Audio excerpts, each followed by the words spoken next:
Hey guys, in this quick guide, I'll show you how to connect your PS5 controller to your Xbox Game Pass on PC. So first, let's do the Bluetooth method. So just press and hold the PS5 button and create button on your PS5 controller at the same time until you see it flashing. That means it's now ready to pair. So next, go to your PC settings, click on Bluetooth and devices, then click add device. Choose Bluetooth and select wireless controller from the list.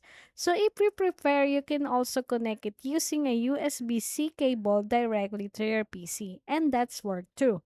But if you're trying to connect and it's not detected or you see a warning, don't panic. This is normal for PS5 controllers on Game Pass PC. So to fix this, you can use a tool called DS4 Windows. It helps your PC recognize your PS5 controller properly. So you need to download it and install it. Just follow the instruction and that's it. Super easy.